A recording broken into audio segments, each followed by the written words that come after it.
The Notre Dame Fighting Irish have dispatched the Indiana Hoosiers, and their dream season comes to an end because Notre Dame turned out to be Notre Dame. What's up, kinfolk? It's RJ Young. I am not on a step mill. If this is your first time watching the #1 college football show, or your 1000th, and you have not subscribed, please subscribe to the channel, ring the bell so you don't miss any of the instant reaction that we do following games when news breaks. Earlier today, talked about Mike Vick, the new head coach at Norfolk State. Also, got to speak with Mike Vick, and I wrote a piece at foxsports.com where you can read about just what he has been up to and why he chose to take this job at Norfolk State and not that job at Sacramento State. But we're talking about Notre Dame really running roughshod over Indiana at the line of scrimmage. I realize that the scoreboard does not necessarily reflect a route, but for those of us that were watching the first ever home site college football playoff game, Notre Dame never really didn't look in control. Even when Riley Leonard threw that early interception, it was clear that the offensive line was going to be able to move that Indiana defensive line, and they were going to do it all night long. I thought that there was a moment there when Indiana could have taken advantage of an early turnover, again, that tipped Riley Leonard pass that, frankly, Curtis Rourke threw to Xavier Watts, which is really the only guy on the entire field where you don't want to throw a football, because Xavier Watts is All-American safety, and I think over the last 2 years, he is the best safety in all of college football. Outstanding career he has had, wearing the number 0 for Marcus Freeman and that staff. But I'm looking at what Jeremiah Love was able to do, and that was really the breaking point for me in this game. Very early, again, early lead. But anytime you get an interception at the goal line and the defense gives up a 98-yard rushing touchdown on the first play from scrimmage after the turnover, you feel pretty much cooked. And it ain't like Jeremiah Love was slowing down. Like, I get that 98 yards came on that carry and he went over 100 yards in the fourth quarter, but you really got to take into account what that defense was able to do too. I mean, Howard Cross didn't really play all that much, and I think that dude is one of the better defensive tackles in all of football. We're also talking about a Notre Dame team that was able to put together first down after first down after first down. I think they had 20 first downs as the clock was winding out, and they were able to just basically sit on Indiana's chest. Also were able to pick up third downs like it was just money down for them. They ended up being quite great, 7 of 13 on third down when it came down to it. But again, Curt Cignetti just not, I think, trusting the offense to get anything done there in the fourth quarter. You get a blocked field goal, right? It's 20-3 at that point. And I'm thinking, okay, no matter what, you got to go for it on fourth down because you need 2 scores here. And Notre Dame has been able to move the football and eat the clock because they're able to run the football.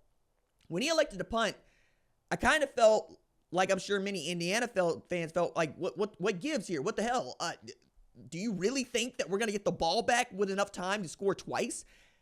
Curt, he did. I mean, and I guess there was something to that. But when I've looked at the stat line for Curtis Rourke against teams like Notre Dame's defense, Ohio State being one of those, Michigan being another, he just ain't been great, man. We're talking about a guy who has struggled to throw for more than 100 yards against the better defenses that Indiana faced all season long. Like, Michigan was a good defense without a great football team. Ohio State's got a great scoring defense, and they were able to put that dude on his back 5 times, hurry him 8 times. I think he had like 64 yards passing in that game. And against Notre Dame, Curtis Rourke couldn't do much of anything else. Mostly because when you get to the upper echelon of winning championship football, the defensive lines are just different. The defensive backfields are just different. They are able to get home against you, unlike some of the other opponents that you faced along the way. It's not to say that, say, Nebraska is not good. I mean, it's a bowl team, but they're not the caliber of team that you're going to face at this level. And this is where Notre Dame is showing you how they separate. It's one of the reasons that we talk about Notre Dame's offensive line and what they are able to produce on a defensive line, defensive backfield, and linebacker year in and year out. We're talking about also Riley Leonard and Mike Denbrock. Mike Denbrock, who had the Heisman winner last year in Jaden Daniels, a dude that really hadn't done much of anything, that went for 3,000 and 1,000, like 31, I think it's 3,800 and 1,100 to win the Heisman Trophy on a 9-win team, 10-win team, talking about the bowl game, and then turns around, gets Riley Leonard out of the portal from Duke, and turns that dude into a serviceable dual-threat quarterback. And that's really, I think, one of the things that has been great about this offense. Riley Leonard hasn't had to beat anybody throwing the football down the field. And I have doubts about whether or not he can. Now, against Georgia, they're going to be playing with a whole different bag. As a matter of fact, the last time that Georgia played Notre Dame, they owned them. Like, I remember this game, and I was there for that game at Sanford. It was one of the only times that CBS also used its slot on a night game, right? So I love that game. It was so much fun. It's also not, I mean, it feels like forever ago because Ian Book was still playing quarterback back there. But I think Georgia feels like, okay, cool, Notre Dame, we beat them before. We can beat them again. They're not that big a deal. And you're going away from this unique home field advantage. And I do mean unique. It's not just that it's in Notre Dame Stadium where they're paying over $1,000 to get in the door. It's Notre Dame has its own sense of doing things, its own way of doing business. That all goes out the window when you go play in the Sugar Bowl against Georgia in what is SEC country.